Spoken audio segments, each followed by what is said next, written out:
En début d'année 2026, après plusieurs années de galères financières, j'ai pris une décision: reprendre le contrôle de mes finances, investir pour mon avenir et partager chaque étape de cette aventure sur cette chaîne. Je m'appelle Sébastien et ici, tu es sur ma toute première vidéo.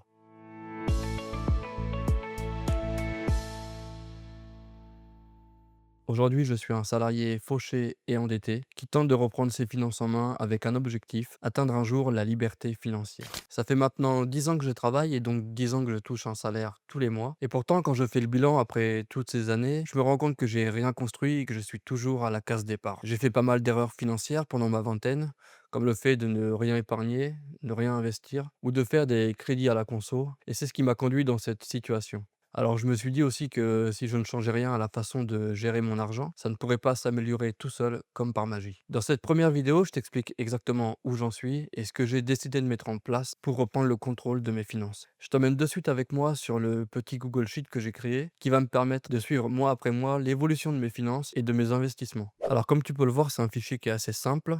Il y a juste trois colonnes: dette, épargne et PEA, qui, en fonction des données que je leur renseigne, vont calculer le patrimoine net et donc mettre à jour le graphique. Comme tu peux voir, j'ai commencé à suivre mes finances en mars 2026.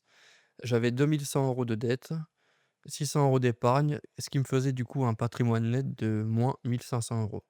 D'ailleurs, ces dettes-là, c'est un des premiers objectifs que j'ai à court terme: les éliminer complètement et repartir de zéro. En avril, j'ai ouvert un PEA pour commencer à investir mon argent sur les marchés financiers et j'ai versé du coup mes 100 premiers euros. Et là, en juin, on peut voir que ma situation financière a quand même pas mal bougé parce que je suis passé de 2 100 € de dette à 1 400.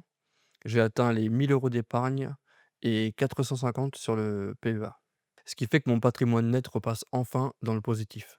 Ce PEA, d'ailleurs, je l'ai ouvert chez Fortuneo. Alors pourquoi un PEA? Parce que je sais que je vais investir sur le long terme. Et vu qu'après 5 ans de détention, on ne paye plus d'impôts sur les plus-values, c'est l'option qui me semblait la plus intéressante pour mon cas. Les 450 € que j'y ai versés depuis le mois d'avril, je les ai pas investis sur des actions individuelles, mais sur un ETF Monde. Quand tu achètes une part d'ETF Monde, tu achètes en fait un petit bout de plusieurs milliers d'entreprises réparties sur toute la planète: Apple, Microsoft, Toyota, Nestlé et des centaines d'autres en un seul achat. C'est simple, diversifié et accessible, donc parfait pour un débutant. Aussi, j'investis en DCA. En gros, ça veut dire que j'achète des ETF tous les mois à date fixe, peu importe la valeur du marché à l'instant T. Le but avec ça, c'est pas d'attendre le bon moment pour investir, mais d'investir régulièrement sur le long terme. Mon objectif avec tout ça, c'est de construire un patrimoine le plus solide possible sur le long terme. J'ai pas vraiment de chiffres en tête pour le moment, pas de date précise, juste une direction claire: rembourser mes dettes, avoir une épargne de sécurité, investir tous les mois le plus d'argent possible en bourse et surtout aller le plus loin possible.